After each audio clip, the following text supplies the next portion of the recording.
UFC 256 top to bottom सारे fights फाड़ू थे. Let's look at the main event. Potentially the scrappiest fight in flyweight history. ये definitely fight of the year का contender है. और match के बाद पता लगा कि ये फाइट कैंसिल हो सकती थी. वेन्स के बाद फिगी अस्पताल गया था क्योंकि उसकी तबीयत खराब थी और वो बीमार लड़ा. और मोरेनो ने जो मार खाई और फिर भी वापस मारता रहा. I was surprised. मैं मोरेनो के लिए रूट कर रहा था क्योंकि मेरे लिए फिगी काफ़ी चीटिंग करता है, तो उसके लिए रूट करना थोड़ा मुश्किल हो जाता है. पिछली फाइट में भी उसने एलेक्स के अगेंस्ट काफ़ी चीटिंग करी, आई पोक और केज पकड़ा एक डाउन रोकने के लिए. और इस फाइट में भी आई पोक्स तो थे ही, लेकिन यार वो गोटे फोड़ने वाली क्या किक थी. मुझे लगा फाइट उधर ही खत्म है, लेकिन मोरेनो उठ गया. और ये फाइट 5 राउंड्स के लिए तो हुई, लेकिन मेरे हिसाब से उतनी क्लोज नहीं थी. फिगी ने ये साफ साफ जीत ली थी और ऑफिशियली भी फिगी ही जीतता, लेकिन एक जज ने 5th राउंड मोरेनो को दिया और किसी को समझ में नहीं आ रहा कि वो कैसे हुआ. 5th राउंड में मोरेनो ने कुछ किया ही नहीं. वो अपना हाथ सेट कर रहा था, सबको लगा उसका हाथ टूट चुका है, लेकिन फाइट के बाद उसने बताया कि उसका हाथ नहीं टूटा है. अब जो भी हुआ है, इन लोगों का रीमैच तो होगा, लेकिन वो कुछ टाइम बाद ही होगा क्योंकि 3 हफ्तों में ये इन दोनों की दूसरी फाइट है. और इनका रीमैच तो मैं देखना चाहता हूँ, लेकिन इमीडिएटली नहीं. मोरेनो को थोड़ा और काम करना पड़ेगा अपनी स्ट्राइकिंग पे, और अपनी स्ट्राइकिंग डिफेंस और साफ करनी पड़ेगी. Tony Fergusson versus Charles Oliveira, ये पूरी वन साइडेड फाइट थी. ओलिवेरा ने टोनी को ग्राउंड पे डोमिनेट करके हराया, और वो आम बार क्या था, कई रेफरी तो उसको उधर ही रोक सकते थे. अब ये बोलना काफ़ी मुश्किल है, लेकिन अब हमें एक्सेप्ट कर लेना चाहिए कि टोनी बूढ़ा हो चुका है. और UFC 223 में जब टोनी का नी इंजरी हुआ था, उसके बाद से टोनी सेम नहीं है, और हमें ये एक्सेप्ट करना पड़ेगा. अच्छा हुआ टोनी वर्सेस हबीब नहीं हुआ, क्योंकि हबीब तो पूरा डिस्ट्रॉय कर देता टोनी को. टोनी वर्सेस पेटिस और टोनी वर्सेस काउबॉय में भी टोनी का आउटपुट पहले से काफ़ी कम था, क्योंकि टोनी का मेन स्ट्रेंथ उसका आउटपुट है, और अब टोनी उस रेकलेसनेस के साथ आउटपुट नहीं दे सकता. रही बात चार्ल्स ओलिवेरा की, हबीब शायद एक और फाइट करे, लेकिन वो चार्ल्स के साथ नहीं होगी. चार्ल्स को मैग्रेगर वर्सेस पोरिये का विनर चाहिए.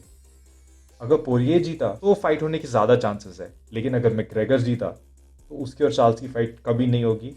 हबीब वर्सेस मैग्रेगर होगी. देखते हैं क्या होता है. Mackenzie Dern versus Jandiroba. अब ये तो एलीट ग्रैपलर्स है, और जब दो एलीट ग्रैपलर्स लड़ते हैं तो क्या होता है, एक स्ट्राइकिंग मैच होता है, क्योंकि उनका ग्रैपलिंग एक दूसरे को कैंसिल कर देता है. क्योंकि जिसने भी ग्रैपलिंग इनिशिएट किया वो ज़्यादा थकेगा और फिर नॉकआउट होने के चांसेस और बढ़ जाएंगे. टर्न की स्ट्राइकिंग में काफ़ी इंप्रूवमेंट है.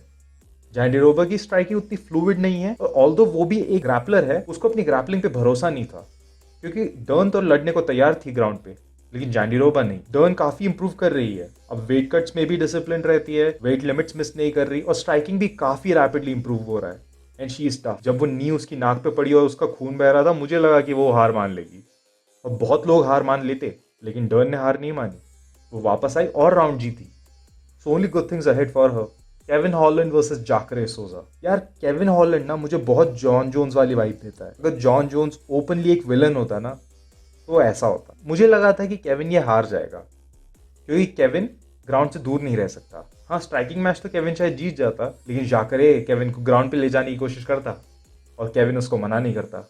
और मुझे नहीं लगा कि केविन ग्राउंड पे जाकरे के साथ रह पाएगा, लेकिन वो रहा. उसने काफ़ी सबमिशन अटेम्प्ट्स भी किए और जाकरे का प्रेशर अब्जॉर्ब किया, और केविन ने बॉटम से नॉकआउट किया. वो बहुत मुश्किल है, लेकिन केविन ने कर दिया.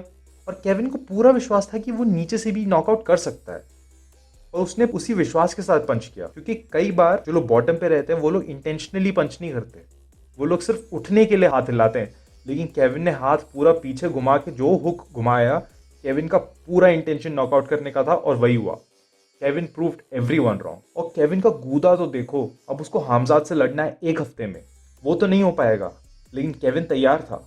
अब केविन तीसरा बंदा है जिसने 1 साल में 5 UFC फाइट्स लड़ी, और केविन तो 5 जीता. देखते हैं अब केविन की अगली फाइट किसके साथ होती है. और main card opener JDS versus Ciryl Gane. यार मैं सिरिल गान को काफ़ी टाइम से फॉलो कर रहा हूँ. बेचारे को फाइट्स ही नहीं मिलती, लोगों को लड़ना ही नहीं है उससे. और वो एक ऐसा हैवी वेट है जो मिडिल वेट जैसा मूव करता है. डेकोरेटेड स्ट्राइकर, लेकिन आई विश वो अपनी स्ट्राइक्स में थोड़ी और पावर डालता, क्योंकि हैवी वेट में उसको JDS जैसे टिमिड फाइटर्स अब और नहीं मिलेंगे. और अगर वो पावर नहीं डालता, और सोचो उसका ओपोनेंट इंगानू है, तो उसकी भी रोजन स्ट्राइक वाली हालत हो सकती है. क्योंकि अगर तुम्हें इंगानू वर्सेस रोजन स्ट्राइक याद हो, तो रोजन स्ट्राइक बहुत टेक्निकली लड़ रहा था यार.